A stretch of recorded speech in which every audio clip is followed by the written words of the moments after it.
There is a version of the future that most people carry around in their heads. It lives somewhere just a little further down the road from wherever they are right now. It usually involves a slightly bigger paycheck, a little more breathing room, and the quiet relief of not having to think so carefully about money every single time. For a lot of people, that version of the future gets a name. It gets called the next raise, the next promotion, the next job. And then one day, the raise actually arrives. And something interesting happens, or more precisely, something interesting doesn't happen. The stress doesn't go away. The breathing room doesn't materialize. The relief never quite settles in the way it was supposed to. The account balance at the end of the month looks suspiciously similar to what it looked like before, only now the number that went in was bigger. The apartment is nicer. The car is newer. Dinner out is more frequent. The weekend trips have gotten slightly more ambitious. Life, by almost every visible measure, looks better. And yet somehow, the margin between what comes in and what goes out feels almost exactly the same. Most people, when this happens, assume they just haven't earned quite enough yet, that the next increment will be the one that finally makes it click. So they keep going. They work harder. They get the next raise. They upgrade again. And the cycle continues so quietly, so naturally, so invisibly, that most people never stop to realize it's even happening. Economists have a name for it: lifestyle inflation. And before you dismiss it as a problem for people who are careless with money or don't know how to budget, it's worth understanding exactly who it actually affects. Because the uncomfortable truth is that it tends to hit the people who believed in the system most, the ones who did everything right, who worked their way up, who kept getting paid more, and who somehow ended up in exactly the same financial place they started. This is that story. Think back to the beginning, to the first real job that felt like a proper step forward. The salary wasn't remarkable, but it was yours. You learned how to live inside it. You got good at the quiet math of knowing what you could and couldn't do. You cooked more than you ate out. You drove whatever car got you there. You lived in whatever apartment you could reasonably afford. There was a particular relationship with money in those early years. It was attentive. You noticed things. You thought twice before spending. You made trade-offs consciously because you had to. And then, slowly, things changed. The career started moving. Skills developed. Experience accumulated. The income started to climb, not dramatically, not in life-changing leaps, but in the steady, reliable increments that come with building a professional life. And here is where the story starts to diverge from the one people expect. Most people, in those early years, carry a belief that sits just underneath the surface of their financial thinking. It's rarely spoken out loud, but it shapes almost every decision. The belief goes something like this: I'm struggling right now because I don't make enough yet. When I make more, this will get easier. It's a reasonable belief. It's also, for many people, never quite verified. Because what tends to happen instead is something that researchers who study consumer behavior have documented remarkably consistently. As income rises, spending rises to meet it. Not always immediately, not in one dramatic moment, but gradually, naturally, in 100 small decisions that each feel completely reasonable on their own. The lifestyle expands to fill whatever space the income creates. As Morgan Housel writes in The Psychology of Money, building wealth has little to do with your income or investment returns and a lot to do with your savings rate, not what you earn. The gap between what you earn and what you spend. And that gap, for enormous numbers of people, stays stubbornly fixed, no matter how much the number on the left keeps growing. The first upgrade cycle usually begins so gently that you barely register it as a cycle at all. It begins as a reward. And a reward is a legitimate thing. You worked hard. You got the promotion. You earned the raise. The idea that you deserve something better is not irrational, it's human. It's woven into the way most people were raised to think about progress. So the apartment gets upgraded. Not dramatically. Just one step up. A little more space. A better neighborhood. A building with a gym you'll actually use. The rent is higher, but so is the income, so the math still works. In fact, the math more than works. You ran the numbers, and it's still a reasonable percentage of your take-home. You are, by any standard financial metric, being sensible. What you don't fully account for, and what almost nobody does in that moment, is that this new apartment comes with a new baseline. It's not just a higher rent payment. It's a new anchor for what feels normal. The psychology here is something researchers call hedonic adaptation. It's one of the most thoroughly documented phenomena in behavioral science, and it describes something almost everyone has experienced without knowing the name for it. When something good happens, a raise, a nicer home, a better car, happiness spikes. For a little while, life genuinely feels better. And then, within weeks or months, the new situation becomes the new normal. The brain adjusts. The excitement fades. What was once a step up becomes simply where you are. As researchers who study subjective well-being have found repeatedly, the positive boost from a life improvement tends to wear off faster than most people anticipate. The fancy apartment that felt wonderful on day 1 feels, by month 4, like just your apartment. The rent is still there. The happiness spike is not. But here's the part that makes this pattern financially significant rather than just psychologically interesting. When your living standard adjusts upward, going backward feels like a loss. Not just an inconvenience, a genuine psychological loss.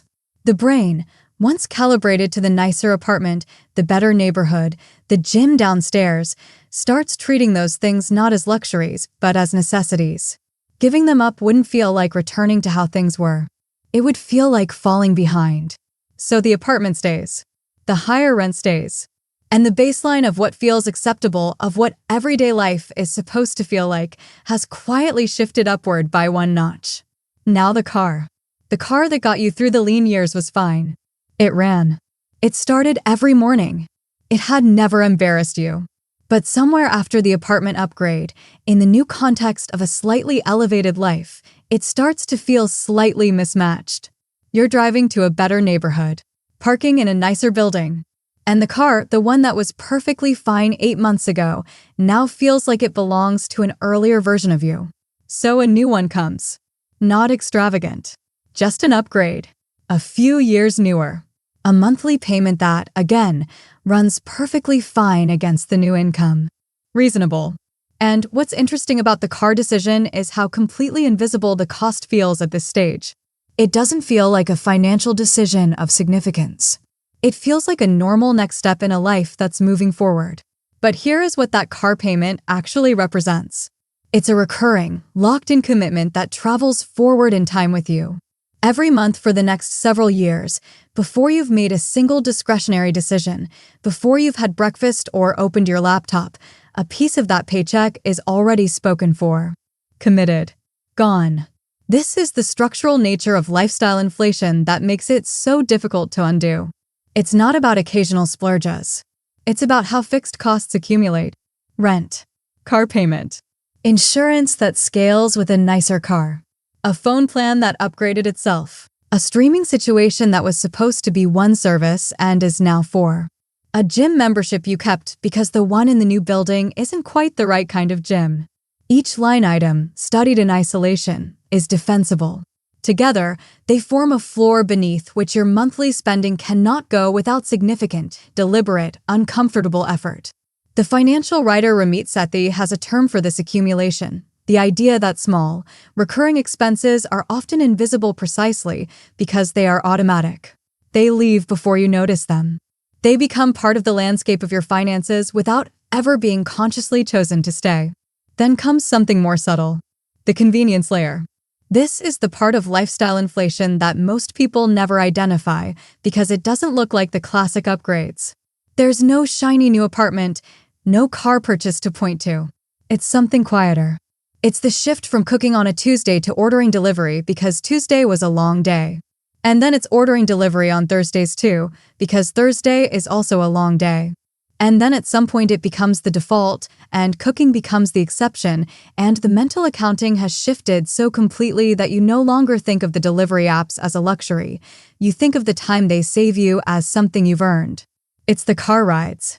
The ones you started taking on rainy days that became the ones you take when it's cold, which became the ones you take when you just don't feel like the subway, which became just how you get around now. It's the coffee that gradually moved from a once-in-a-while thing to a daily ritual, and from a daily ritual to twice daily, and from a coffee shop to a slightly nicer coffee shop because the one with the better beans is only $2 more, and you come here every day.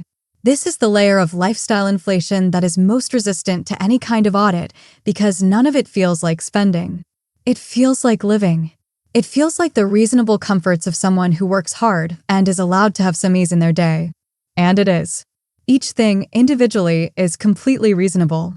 The problem is the cumulative weight of 100 reasonable things stacked on top of each other. There is a concept in behavioral economics called the reference point, the idea that we judge the acceptability of any decision not against some absolute standard, but against whatever has become normal. And once convenience becomes the reference point, not having it feels like deprivation. You're not spending more on delivery. You're just not going without what you've gotten used to. The difference is important because one of those framings makes the spending feel optional. The other makes it feel necessary. Now here is where the psychology becomes genuinely interesting and where the research tells a story that is more complicated than most people expect. The behavioral economist Richard Thaler, who won the Nobel Prize in part for his work on how people make financial decisions, spent years studying what he called mental accounting. The way people create internal categories for money that don't always match the mathematical reality. One of his key insights was that people treat money differently depending on where they feel it came from. A bonus doesn't feel like a salary. A raise feels different from saved cash. And this categorization matters enormously for behavior because money that feels like extra is much more likely to be spent than money that feels like core. This is part of what makes a raise so reliably productive for spending. The raise arrives, and part of the brain registers it not as permanent income, but as expansion room, as space, as finally having a little more. And a little more tends to get spent because spending a little more is exactly what it feels like you're allowed to do with it. Meanwhile, the other powerful force running in the background is something that economists sometimes call the relative income effect, a concept that traces back to economist James Dusenberry's 1949 work on consumer behavior, in which he argued that people's spending decisions are shaped far more by comparisons to those around them than by their absolute income level. It's not what you earn. It's how that compares to what the people in your orbit earn, spend, and display.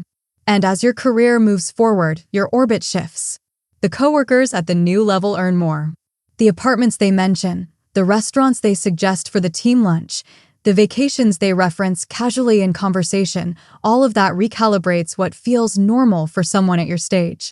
Without anyone saying anything directly, without any explicit social pressure, the reference point for acceptable lifestyle quietly moves upward.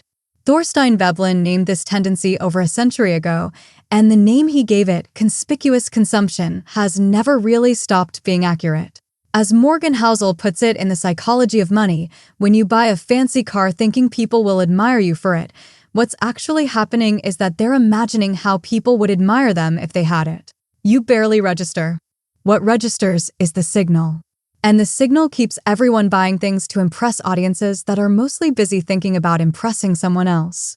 Let's make this specific, because the research on this is striking in a way that deserves to sit for a moment.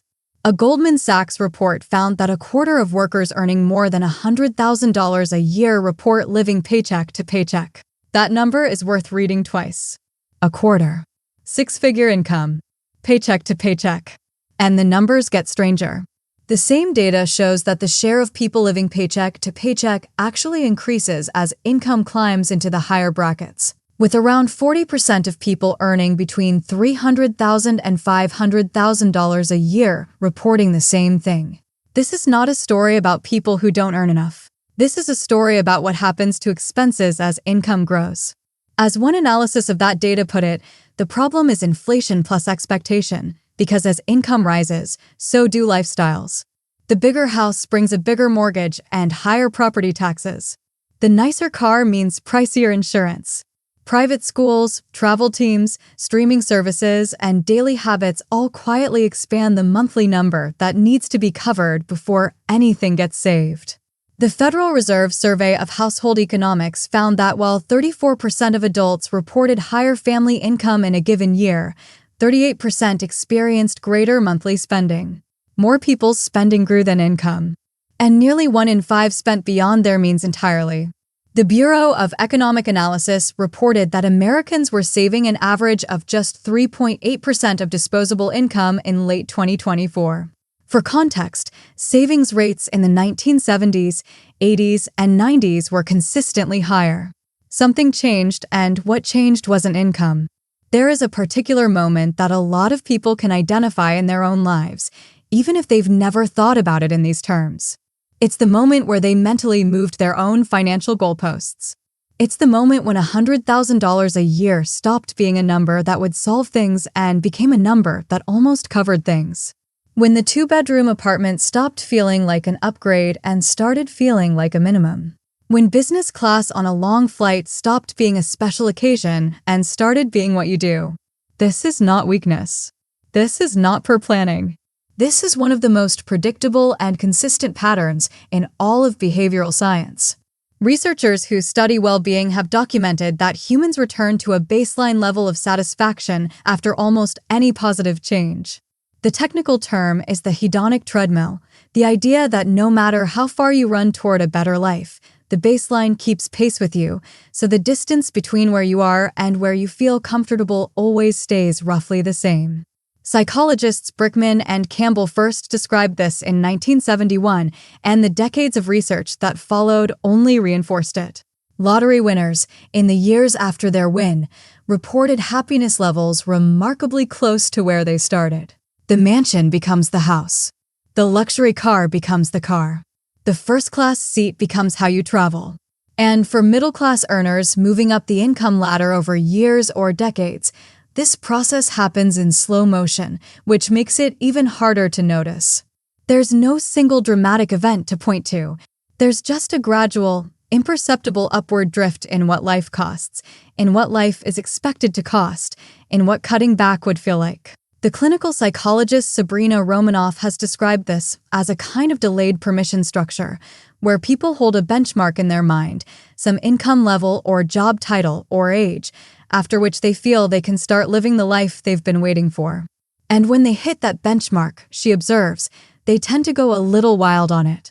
They spend in a way that feels like releasing pressure that has been building. But the problem is that the spending locks in and the permission feeling fades, and now they need a new benchmark. This is how the trap actually closes. It doesn't close dramatically. It closes the way a door closes in a slow drift of wind, so gently that you don't notice until it's shut. Here is what it looks like from the inside. You're earning significantly more than you were 5 years ago. More than you could have imagined in those early years. You work hard, you've built something, you've moved up. And yet every month, the arithmetic is the same uncomfortable arithmetic it always was. You're not struggling in the way you once did. But you're not building anything either. The number in the savings account isn't moving in a way that feels meaningful. The retirement contribution is happening but never feels like enough. And there's always something, a car repair, a trip, a home expense, that resets whatever buffer you'd managed to build. You are, by any external measure, successful. You have the apartment and the car and the dinners out and the subscriptions and the life that looked like the goal from where you started. And from the outside, it looks exactly like financial progress. From the inside, it feels like standing still on a moving walkway. This is the specific cruelty of lifestyle inflation. It doesn't make you poor. It makes you comfortable in a way that costs exactly as much as you earn, no matter how much you earn. It converts income into a standard of living rather than into freedom. It takes every raise you worked for and turns it into a slightly higher floor that you now have to maintain. And because the upgrades happen gradually, and because each one is reasonable, and because reversing any of them would feel like going backward rather than just returning to normal, the trap holds. Not through force, through inertia, through the quiet power of a life that has organized itself around a certain cost, and that resists reorganization the way all settled things resist change. The financial writer and researcher James Grubman, who studies the psychological relationship between people and wealth, has observed that high earners often develop what he calls an invisible budget, not a written plan, but a felt sense of what life is supposed to cost that has been calibrated entirely to current income. And that invisible budget expands automatically with every raise. It never needs to be rewritten because it was never written down in the first place. There is a conversation that happens on financial forums and in comment sections and in quiet moments between friends that almost always sounds some version of the same way. Someone is earning more than they ever have. Someone is confused about where it goes. Someone is doing the math on what they've made over the past few years and cannot reconcile it with what they've saved. Someone who makes six figures writes online that they don't understand how they're still stressed about money. The responses are recognizable to anyone who has been in the same place. It's the rent. It's the car. It's the food and the bars and the life you've built that costs what it costs now. It's the fact that you've been inflating for 5 years without noticing, and now this is just what your life costs. It's the realization, which tends to arrive slowly and then all at once, that the expectation was never quite right. That earning more and saving more are not the same thing. That a bigger income can coexist quite comfortably with an empty savings account and a vague, persistent sense of financial unease. Morgan Housel writes that saving is the gap between your ego and your income. It's not a math problem. It's a behavioral one. It's about whether the lifestyle has been allowed to consume what the income produces, or whether something was held back deliberately before that consumption could begin. The people who manage to build actual wealth on a middle-class income, he observes, are almost never the ones who earn the most. They are, disproportionately, the ones who learn to stop moving the goalposts. Who found a version of life that felt like enough and stayed there even as the income grew past it. Who allowed the gap between earning and spending to widen rather than close. That is an unusual and genuinely difficult thing to do in a culture that treats every raise as an invitation to upgrade, every promotion as permission to spend, and every visible improvement in your circumstances as a signal that you can afford to want a little more. Here is the insight that tends to land differently once you've seen the whole picture. Lifestyle inflation is not a spending problem in the conventional sense. It's not about irresponsibility or ignorance or poor math. It's about the completely natural human tendency to let the context of our lives define what feels normal, what feels like enough, and what feels like falling behind. Every single upgrade in the cycle makes sense when viewed in isolation. The apartment makes sense after the raise. The car makes sense given the new context. The dinner out makes sense after a hard week. The convenience makes sense given how busy life has become. Each decision, evaluated alone, is reasonable. What's harder to see, what almost nobody sees in real time, is the cumulative structure those decisions create. The floor that rises. The baseline that keeps adjusting. The automatic, invisible process by which every income gain converts into a higher set of fixed obligations before you've ever consciously decided to let it. The hedonic treadmill keeps running not because people are greedy or undisciplined, but because it requires active, conscious, ongoing effort to keep it still.